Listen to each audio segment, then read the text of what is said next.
వివ సంపృక్తం వాగర్థ ప్రతిభక్తయే జగత పితరో వందే పార్వతీ పరమేశ్వరౌ. పరమేశ్వరుడి యొక్క దివ్యమైనటువంటి సంకల్పం చేత, అమ్మవారి యొక్క కరుణా కటాక్షాల చేత ఒక మహత్తరమైనటువంటి యాగం జరగబోతోంది మన యొక్క భీమవర పట్టణంలో. ఈ భీమవరం అనేటప్పటికల్లా ఈ పరిసర ప్రాంతాలంతా కూడా ఆస్తిక మహాజనులకి, భక్త శిఖామణులందరికీ కూడా నిలయమైనటువంటిది, ఆలవాలమైనది. ఇటువంటి స్థితిలో జిఎన్ఆర్ కళాశాల యొక్క వారి యొక్క సౌజన్యంతో శ్రీ ఉమామహేశ్వర ఉమా రామలింగేశ్వర ట్రస్టు నేలమూరు వాస్తవ్యులైనటువంటి బ్రహ్మశ్రీ జంధ్యాల సుబ్రహ్మణ్య శర్మ గారి యొక్క ఆధ్వర్యంలో రాజశ్యామల దశవిద్యా సహిత అతిరాత్ర మహాయాగం జరగబోతోంది. ఇది రేపు మే 15వ తారీఖు దగ్గర నుంచి 25వ తారీఖు వరకు 10 రోజులు మహత్తరమైనటువంటి కార్యక్రమం. ఈ కార్యక్రమానికి అగ్నిదేవుడే అధిపతి. అగ్నిముఖావై సర్వాదేవతా. మా హిందువుల యొక్క ఆరాధ్య దైవం ఎవరయ్యా అంటే అగ్నిదేవుడు, బ్రాహ్మణుడు, అలాగే గోవు అన్నారు. అందుచేత మనం ఏ కార్యక్రమాలు చేసినా సరే అగ్నిముఖంగా చేయడం అనేటువంటిది మన యొక్క సనాతన ఆచారం. కాబట్టి ఈ జరపబోయేటువంటి మహాయాగం చాలా విశేషమైనటువంటిది. చెప్పారు ఆ యొక్క శతావధాని గారు.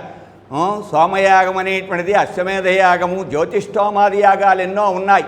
అటువంటి యాగాలలో ఉత్తమోత్తమైనటువంటి యాగం ఈ యొక్క మహారాత్రి యాగం, మహాచైనపూర్వక మహోత్కృష్ట యాగం. ఈ చాంద్రమాన శ్రీ, అలాగే ఎన్నో రకాలైనటువంటి గాయత్రి, అలాగే చండీ, గణాధిపతి సుబ్రహ్మణ్యేశ్వర స్వామి, సర్వదేవతలకి జరపబోయేటువంటి ఏ కార్యక్రమాలు అయితే అవి ఉన్నాయి. కాబట్టి 50 మంది ప్రజలు కూడా, ఈ భీమవర చుట్టుపక్కల ఉండేటువంటి పరిసర ప్రాంత ప్రజలందరూ కూడా ఇందులో పాల్గొనాలి. ఈ సంవత్సరం యొక్క ఫలితం ఏమిటయ్యా అంటే, కుటుంబాలలోనూ అలాగే మన యొక్క గ్రామాలలోనూ నిత్యకృత్యమైనటువంటి వ్యవహారాలలో అనేకమైనటువంటి వైరాలు, కోపాలు, శాపాలు, అనేకమైనటువంటి తాపాలు కలుగుతాయి. కాబట్టి అలాగే ఈ సంవత్సరం అక్టోబర్లో కుజస్తంభన జరుగుతోంది. తద్వారా అనేకమైనటువంటి భీకరమైన వ్యాధులు కూడా ప్రబలబోతూ ఉన్నాయి. ఇటువంటి స్థితిలో మన యొక్క మహద్భాగ్యమా అన్నట్టుగా మన భీమవర పట్టణంలో జరపబోయే ఈ యాగం ద్వారా హోమ ధూమము అన్నారు.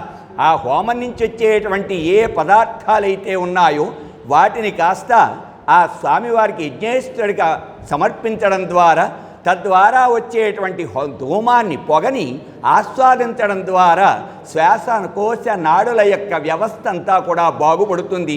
ఈ యొక్క శరీరం ఆరోగ్యం, అలాగే ఇంకా మనకి కావలసినటువంటి చక్కనైనటువంటి దంపతుల యొక్క ఎడబాటు ఉంటే కలుస్తారు. వివాహం కాని వారికి వివాహాలు జరుగుతాయి. అలాగే సంతానం లేనటువంటి వారికి పుత్రకామేష్టి ద్వారా పుత్ర సంతానం కలుగుతుంది. ఇన్ని విశేషాలతో కూడినటువంటి ఈ యాగాన్ని కాస్త ప్రతి ఒక్కరూ కూడా సందర్శించండి. తద్వారా చక్కనైనటువంటి ఐశ్వర్యాన్ని, భాగ్యాన్ని, తుష్టిని, పుష్టిని, శాంతిని, దాంతిని సకల జనులు కూడా పొందడానికి మహానుభావుడైనటువంటి ఆ సుబ్రహ్మణ్య శర్మ గారు మన మీద ఉండేటువంటి వాత్సల్యం చేత నిర్వహిస్తున్నారు. యాగానికి ఆహ్వానుతులే.